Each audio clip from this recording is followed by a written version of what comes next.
Hey guys, it's Anya and I'm here to talk about my most recent book buys.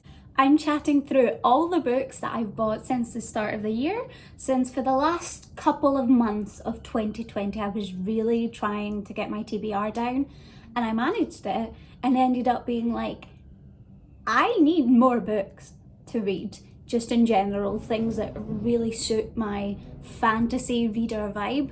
So I have quite a lot of books to get through today. The first of these is Saga Volume 7 by Brian K. Vaughan and Fiona Staples.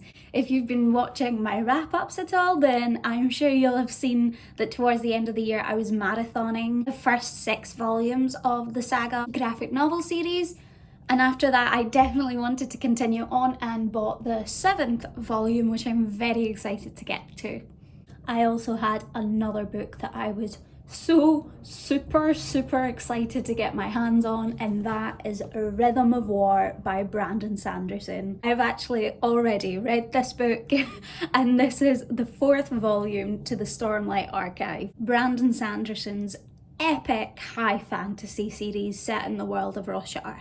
I've talked about the Stormlight Archive plenty already, and I don't want to give too much away about this book since it is the 4th in the series, but if you want to hear more of my thoughts on it, then definitely check out my February wrap-up, which will be up next week. In a very similar vein, we have The Mask Falling by Samantha Shannon. This is also a 4th book, this time to the Bone Season septology. The Bone Season has been one of my favourite series for years, and The Mask Falling took a really long time to come out and was therefore one of my most anticipated releases for a really long time. Because of that, I have also already read this, and my thoughts on it will also be up in my February wrap-up. I have another book that I'd waited quite a few years for its release, and that is The Invisible Life of Addie LaRue by V.E. Schwab. This is a book that V.E. Schwab has been teasing online for quite a few years and seems to be very passionate about its publication. It's about a girl named Addie LaRue who in the 1700s makes a deal with the devil to live forever, but in exchange be forgotten by everyone she meets. And then 300 years later, she meets a boy who remembers her name. I'm so excited to leap right into this. Victoria Schwab is of course one of my favourite authors. I've talked about her plenty, and knowing as well the place that this book holds in her heart from following her online makes me very eager to get to it soon. Also, the early reviews for it have been fantastic, and that paired with just a really lovely premise has got me looking forward to this read a lot. Next, I have The Midnight Lie by Marie Rudkowski. Marie Rudkowski is the author of The Winner's Curse, which is one of my favourite young adult fantasy series, and I've been really eyeing this book up since it came out, knowing that she'd release something else in a fantasy world. I believe actually it's set in the same world as The Winner's Curse, but it follows a girl who is a thief and explores the criminal underworld of the city she lives in. Her life changes when she meets a boy who introduces her to magic. Whispering changes coming to her life and allowing her for something greater, but asking above all not to be trusted.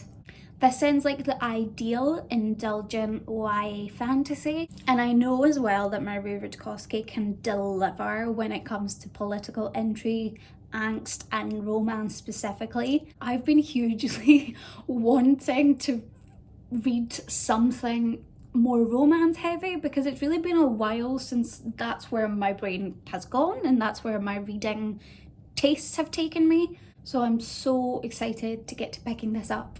I have another book that I've heard nothing but incredible things about, and that is Jade City by Fonda Lee. This is another fantasy set in a city where Jade and the control of Jade informs all aspects of life, because Jade can only be consumed by certain people but grants them incredible strength and power. There's 2 main families that control the distribution of jade, but when a drug makes its way into the city that allows ordinary people to consume jade, it threatens to throw the entire workings of the city out of the system that the people are used to.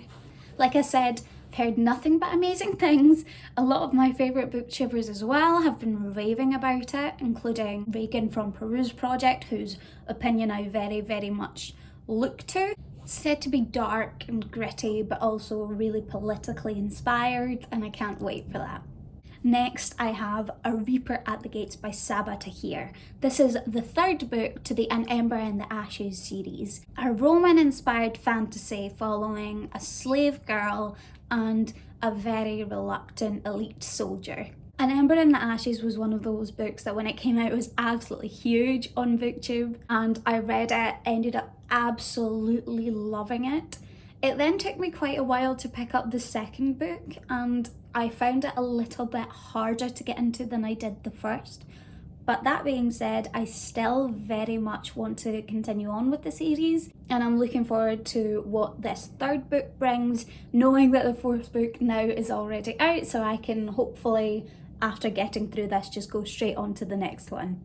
I also have Magnus Chase and the Hammer of Thor by Rick Riordan. This is a book I'm so happy to have in my hands because I quite recently read Magnus Chase and the Sword of Summer, which is the first book in this series about the Norse gods. It's very much still in the style of Percy Jackson, where we find Magnus Chase, a young boy who discovers his parent is a Norse god, and therefore has to face all the adventures that come with that knowledge, as well as the dangers. Magnus Chase was one of the best books I've read by Rick Riordan in years. It scratched that exact same itch that the Percy Jackson original series did, and had such a fun, exciting tone to the entire story. The second book promises to be just as good as the first, and I'm very excited to be getting to it.